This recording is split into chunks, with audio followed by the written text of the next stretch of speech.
नमस्कार। आज सामाजिक सम्मेलन रे आपण मान पाखरे रखुले वक्तव्य सम्मानीय संजय कुमार दासवर्मा महोदय, पूर्वतन मंत्री, विजु जनता दल वरिष्ठ नेता। आम गहन में अच्छा सम्मानीय अश्विनी पात्र महोदय, विधायक तथा पूर्वतन मंत्री एवं समस्त गणमाध्यम प्रतिनिधि भाई माने समस्त को पुणी थे मु स्वागत जनाऊँगी। एवं आज माननीय मुख्यमंत्री नुआपड़ा गस्त संपूर्ण भाव में राजनैतिक उद्देश्य प्रणोदित। जेतेबेले सारा ओडिशार परिस्थिति संगीन, ओडिशार आईन श्रृंखला परिस्थिति संपूर्ण भाव में विपर्यस्त, कटकर कर्फ्यू आरंभ करी गाँ गाँ रे महिला माने असुरक्षित। आज आईन श्रृंखला परिस्थिति को नियंत्रण रखिबा पाई मुख्यमंत्री चिंता करि पारु नाहंती।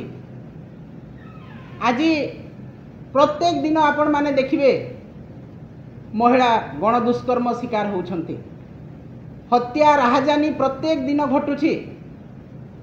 किए महिला को ट्रक ड्राइवर रास्ता उठे नहीं कि धर्षण करुछि, कौटी बीच रु महिला को नहीं कि गैंगरेप करा होछि, कौटी आदिवासी महिला को गैंगरेप करी मारी दिया होछि।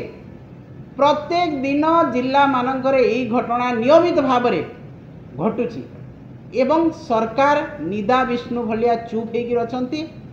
जहाँकर हाथ में गृह विभाग रही, माननीय मुख्यमंत्री महोदय से संपूर्ण भाव में नीरव, माने जेमती लगुछि जे ओडिशा रे कोनोसी सरकार नाहंती किंबा मुख्यमंत्री नाहंती।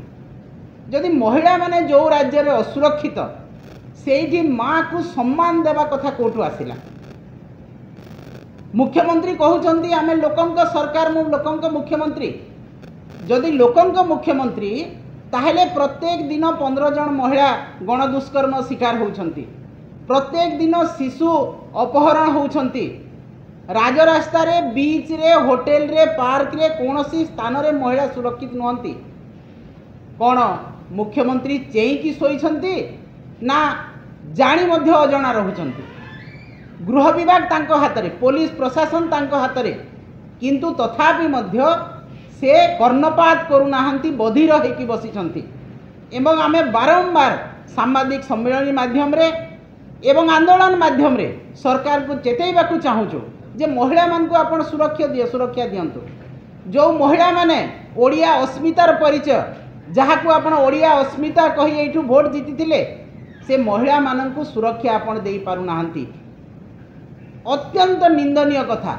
16 मास भितरे आईन श्रृंखला संपूर्ण भाव में विपर्यस्त एवं महिला माने संपूर्ण भाव में असुरक्षित, किंतु मुख्यमंत्री प्रत्येक समय रे केवल बाहाबा नौछंती, भाषण मारुछंती एवं कहउछंती लोकंक सरकार, मु लोकंक मुख्यमंत्री। डबल इंजिन सरकार सब करिवो।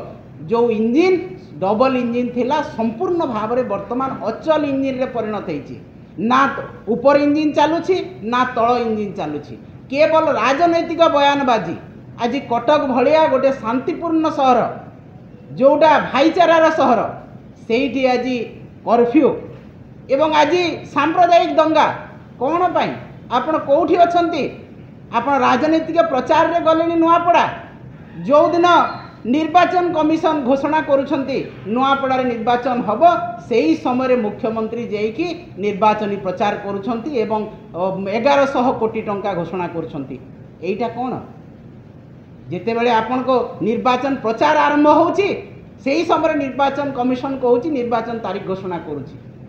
संपूर्ण भाव में राजनैतिक उद्देश्य प्रणोदित आपण गले नुआपड़ा एवं नुआपड़ावासी को संपूर्ण भाव में विभ्रांत करिकरी संपूर्ण भाव में नुआपड़ावासी को प्रतारणा देइछंती। आपण जहाँ कहउचंती आज नुआपड़ार किछि विकास हेनी, मु नुआपड़ा विकास रो दायित्व नउची।